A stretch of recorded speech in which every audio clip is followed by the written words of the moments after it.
नागपूरमध्ये बिबट्याची सध्या दहशत आहे।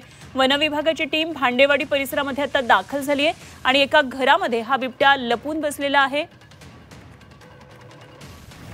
बघ्यांची मोठ्या प्रमाणात या ठिकाणी गर्दी झालेली आपल्याला पाहायला मिळते। हा बिबट्या घरामध्ये शिरून बसला होता। मानवी वस्तीमध्ये आजूबाजूला फिरत असलेला बिबट्या थेट घरामध्ये शिरल्यामुळे एक प्रकारे खूप मोठी भीती या भागामध्ये व्यक्त केली जात होती।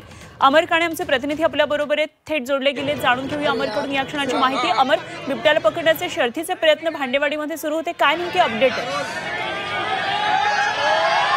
अनुपमा, आपण थेट दृश्य बघतोय। मोठ्या संख्येने सर्वसामान्य लोक आहे, पोलीस प्रशासन पोहोचलेलं आहे आणि तिथे आपण हे थेट दृश्य एक्सक्लुझिव्हली भांडेवाडी परिसरातले बसतोय। ज्या घरात हा बिबट घुसला आहे तिथे वन विभागाची टीम आणि पोलिसांची टीम सुद्धा पोहोचलेली दिसत आहे। त्याची संपूर्ण दृश्य आपण झी 24 तासवर एक्सक्लुझिव्हली बघतोय।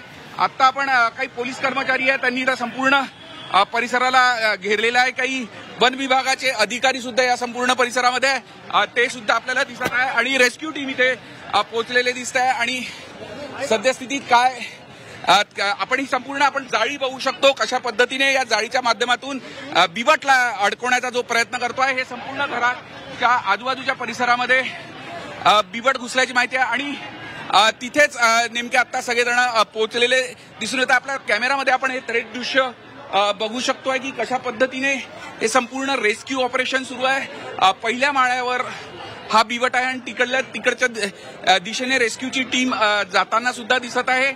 संपूर्ण घर आपण या कुटुंबातील सदस्यांना विचारूया, काय आडनाव, काय कुठे, काय सांगाल दादा?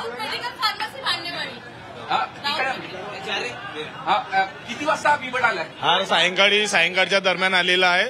रात्री लगभग 2-3च्या करीब हा वाघ आलेला आहे इथे बिबट। तुम्हाला कधी कळलंय कोणाचं घर आहे? मॉर्निंगलाही आमच्या दादांचं घर आहे। काय पाहिलं नेमकं? तो वाघ बघितला, तो म्हणजे चिता होता, तो उभा झाला होता, तो जखमी आहे आणि तो घाबरला आहे खूप जास्त। अच्छा, आणि आता वन विभागाची रेस्क्यू टीम पोहोचली आहे? हो, आली आहे। तर आपण बघू शकतो काय नाव आपलं? माझं अंजली राऊत, घर अनिल राऊतचं आहे। अनिल राऊत यांचं हे संपूर्ण निवासस्थान आहे आणि पारडी आणि भांडेवाडी परिसरातला संपूर्ण परिसर आहे। रेस्क्यूची वन विभागाची टीम येथे पोहोचलेली दिसत आहे। त्याचे थेट दृश्य आपण झी 24 तासवर एक्सक्लुझिव्ह बघतोय। कशा पद्धतीने संपूर्ण रेस्क्यू ऑपरेशन होत आहे, कशा पद्धतीने या बिबटला पकडण्यात होत आहे। जसं आता त्या कुटुंबाने, राऊत कुटुंब या संपूर्ण परिसरामध्ये होत आहे, त्यांनी सांगितलेल्या मोठ्या प्रमाणात सर्वसामान्य लोक सुद्धा आजूबाजूच्या परिसरातील इथे पोहोचलेले आहे। रेस्क्यूच्या दृष्टीने संपूर्ण तयारी वन विभागाकडून करण्यात येत आहे आणि आपण बघू शकतो त्याची ही संपूर्ण दृश्य आपण कशा पद्धतीने रेस्क्यू ऑपरेशन। एक जो वन कर्मचारी आहे, पहिल्या माळ्यावर हा बिबट असल्याची माहिती पडते आणि रेस्क्यूची जी टीम आहे त्याला जेरबंद करण्याकरता प्रयत्नरत आहे आणि त्याच दरम्यान संपूर्ण परिसरामध्ये पोलीस सुद्धा आले आहे, लोकांना दूर सारण्याचा प्रयत्न करत आहे। आपण एक सगळ्यात महत्वाची गोष्ट अनुपमा लक्षात घेतली पाहिजे की हा संपूर्ण परिसर आहे अतिशय दाटीवटीचा परिसर आहे। मोठ्या प्रमाणात लोक असतात, किती मोठ्या प्रमाणात लोक इथे आहे त्याच्यावरून अंदाज येतो। आजूबाजूची वस्ती किती दाट आहे त्यावरून लक्षात येतं की नेमका हा बिबट इथे पोहोचला कसा, हा एक अभ्यासाचा सुद्धा विषय राहणार आहे। अनुपमा, खरे अमर, अत्यंत चिंचोळी अशी ही सगळी गल्ली दिसतेय आणि एक बंगला वजा हे घर आहे, 2 मजले 3 मजले या ठिकाणी दिसतात आणि मोठ्या प्रमाणामध्ये गर्दी आहे बघ्यांची। आतमध्ये जाताना मोठ्या दोऱ्या नेलेल्या आहेत, त्याचप्रमाणे काही इन्स्ट्रुमेंट सुद्धा नेलेली आपल्याला पाहायला मिळतात। वन विभागाच्या टीमचे शर्थीचा आता प्रयत्न सुरू आहे। मात्र या मुलीने सांगितलं होतं अमर, हा बिबट्या जखमी होता असं तिचं म्हणणं आहे। त्यामुळे जखमी अवस्थेतला बिबट्या आहे, झेप घेण्याची मोठी क्षमता खरं तर बिबट्यामध्ये असते। अशा सगळ्या आव्हानांचा सामना करत या बिबट्याला पकडायचंय। किती मोठे सगळं आव्हान आता हे वन विभागाची टीम पुढे आहे? अगदी बरोबर आहे। आपण शेजारच्या घरात आलेलो आहे आणि तिथून वरती जाण्याचा संपूर्ण मार्ग आहे। तिथून नेमकं रेस्क्यू ऑपरेशन कशा पद्धतीने सुरू आहे याची आपल्याला आयडिया संपूर्ण येऊ शकेल। आणि आता वन विभागाची जी टीम आहे पहिल्या माळ्यावर पोहोचलेली आहे आणि त्यांनी आपलं जे रेस्क्यू ऑपरेशन आहे ते सुद्धा सुरू केलेलं दिसून येत आहे। तो बिबट या पहिल्या माळ्यावर इथे पोहोचलेला दिसतोय। दोरखंड इथे टाकलेले आहे आणि त्याच्या मदतीने ही संपूर्ण रेस्क्यू ऑपरेशन आहे. त्याची थेट दृश्य आता आपण अनुपमा झी 24 तासवर एक्सक्लुझिव्ह पद्धतीने बघू शकतो. बिबटला इथे अडकवण्याच्या दृष्टीने संपूर्ण जाळी लावलेली आहे. बाजूचाच राऊत कुटुंबाचं संपूर्ण घर आहे. आपण इथेच राहतात आता? हो. काय नाव आणि काय सांगाल? कधी आला बिबट? ह्या बिबट्या 1 घंटा झाला आला आहे. इकून आला आहे असा आणि ह्या पुल्याहून अशी उडी मारून इकून आला आहे त्या जंगलातून. त्या जंगलात इथे आजूबाजूला म्हणजे आजूबाजूला कधी कळलं तुम्हाला? म्हणजे 1 घंट्याच्या पहिले. तर आपण हे बघू शकतो. काय नाव आपलं? मी अशोक देशमुख, गृहपट्टी आघाडी अध्यक्ष. तर बीजेपी. हे बाजूचा राऊत यांचं घर आहे? हो राऊत. यांच्या कुटुंबाला कधी कळलं? याच्या कुटुंबाले इथे कधी असं घडलंय का? कारण की इथं एकदम दाटीवाटीची वस्ती. नाही आलाच नाही तो. आता कसा काय आला तर काय म्हणून कुठं भटकला तर कसा भटकला तर.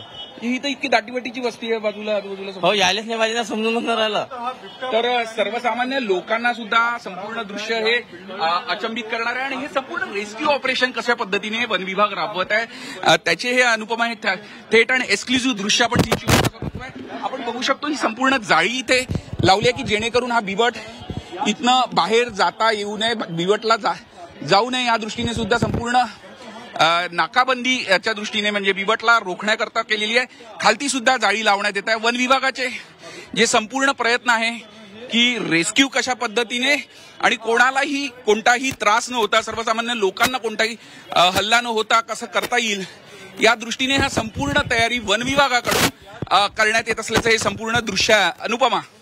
अगदी अमर, निश्चितच आपण ही सगळी एक्सक्लुझिव्ह दृश्य झी 24 तासच्या प्रेक्षकांना दाखवतोय. वन विभागाची टीम या ठिकाणी, रेस्क्यू टीम दाखल झालेली आहे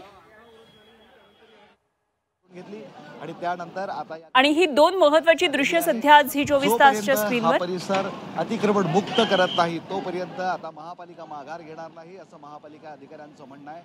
गेली 3 महिन्यापासून संभाजीनगरमध्ये अतिक्रमण विरोधी कारवाई थंडावली होती. मात्र या कारवाईच्या निमित्तानं पुन्हा एकदा या कारवाईला सुरुवात झालेली आहे आणि शहराच्या मुख्य भागात जिथं जिथं अतिक्रमण आहे तिथे सगळी अतिक्रमणं आता तोडण्यात येणार आहे. कारवाई थांबणार नाही असं महापालिकेनं स्पष्ट केलं आहे. व्हिडिओ जर्नलिस्ट मोहम्मद तौफिकसह मी विशाल करोळे, झी मीडिया, छत्रपती संभाजीनगर.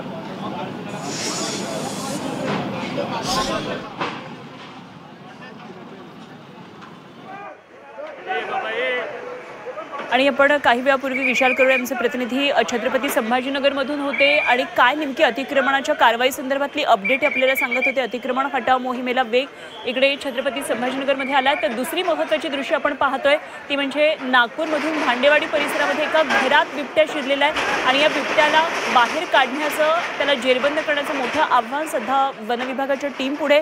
मोठी टीम आता या ठिकाणी पोहोचलेली आहे आणि कशा पद्धतीनं बिबट्याला आता बाहेर काढलं जात आहे आणि त्याला जेरबंद करण्यासाठीचे सगळे प्रयत्न आपण झी 24 तासवर एक्सक्लुझिव्ह पाहतोय.